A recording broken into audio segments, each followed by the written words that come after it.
The idea of something changing naturally isn't a new idea, but one that Charles Darwin explained with his theory of evolution. Herbert Spencer, an English sociologist, took Darwin's theory and applied it to how societies change and evolve over time.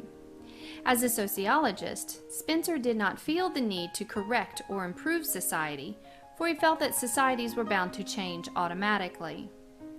Spencer took the theory of evolution one step beyond biology and applied it to say that societies were organisms that progress through changes similar to that of living species.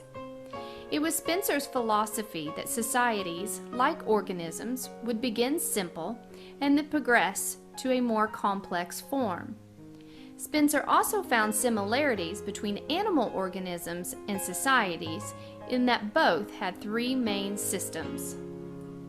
The first system is the regulative system. In animals, that would be the central nervous system.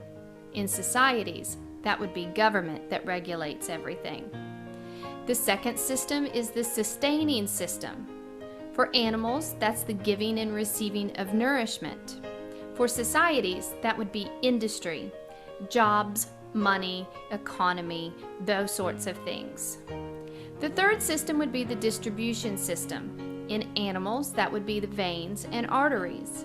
In societies, it would be the roads, transportation, internet, anything in which information and goods and services are exchanged. It was Herbert Spencer, not Darwin, who coined the phrase survival of the fittest, due to the fact that he believed human behavior was designed in a way that strives for self-preservation. Darwin later used the term survival of the fittest in his edition of Origins of the Species. The theory of social Darwinism created the thinking of the survival of the fittest as that the strongest and the fittest should survive and flourish in society, and the weak should be allowed to die out. This allowed Spencer to believe that the rich and powerful became so because they were better suited to the social and economic climate of the time. He believed it was natural or normal that the strong survived at the cost of the weak. The negative side of believing in social Darwinism is the false concept that if something naturally happens, then it is all right or good that humans do it as well.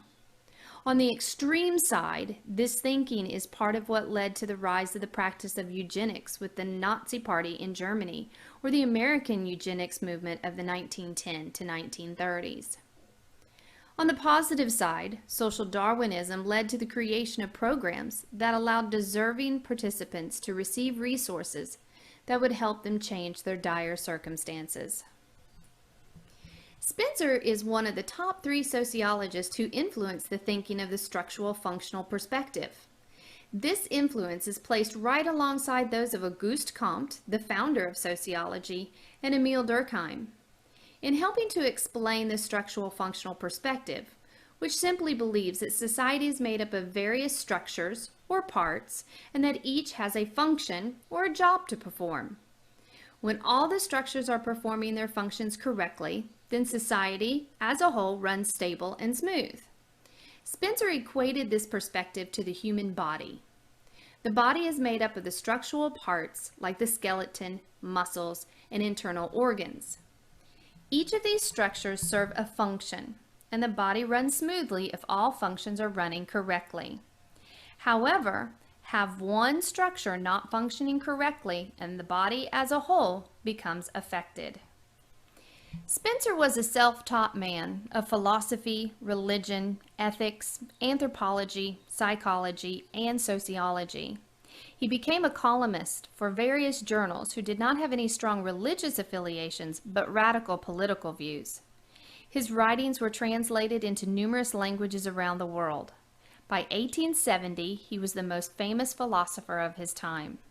In 1902, he received a nomination for the Nobel Peace Prize for Literature. Later in life, Spencer became more reserved and lived a rather lonely life. However, he has remained one of the most argumentative yet most discussed English thinkers of the Victorian era. Spencer used Darwin's theory of evolution to help explain that society was like a living organism, in that it will evolve and change over time.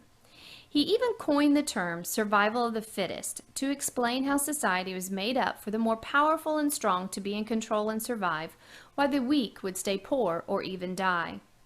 Spencer was a major contributor to the structural functionalist perspective in that he believed that society is made up of various structures that each have a function to do. If all structures are functioning correctly, then society runs smoothly. However, if one structure is not functioning correctly, then society as a whole is not stable. Herbert Spencer is known for his writing and as one of the greatest philosophical thinkers of his time.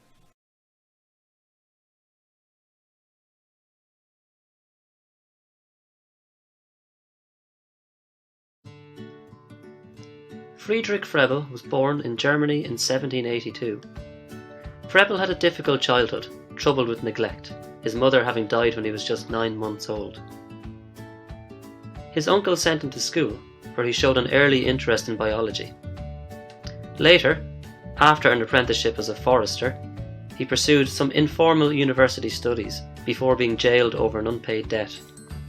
Eventually, having moved through numerous careers, Froebel ended up in a teaching position, and it was here that he found his true calling. In fact, he would go on to become one of the most influential educational reformers of his time. Froebel's first school followed the methods described and encouraged by Swiss educational reformer Johann Heinrich Pestalozzi, whose principles, including an emphasis on teaching methods designed to strengthen the student's own abilities, are very much alive in primary education today. Pestalozzi had, in turn, been influenced by Jean-Jacques Rousseau. Froebel went on to open his own school in Thuringia, near his place of birth, in 1816, where he began to implement his own educational theories.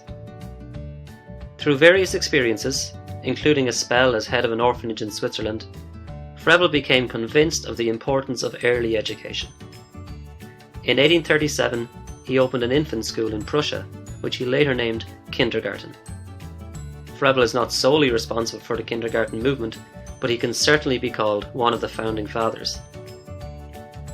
Froebel saw self-activity and play as essential factors in child education. The teacher's role was not to drill or indoctrinate the children, but rather to encourage their self-expression through play, both individually and in groups. Froebel insisted that improvement of infant education was a vital preliminary to comprehensive educational and social reform. Froebel also produced toys designed to stimulate learning through play activities, accompanied by songs and music. These were known as gifts. Much of Froebel's work laid the foundation for modern education, based on the recognition that children have unique needs and capabilities. In my work as a primary teacher, the importance of nurturing individual abilities and revering the child are there to be seen and felt every day. These are two principles of Froebel's that have influenced the world of education and will continue to do so for years to come.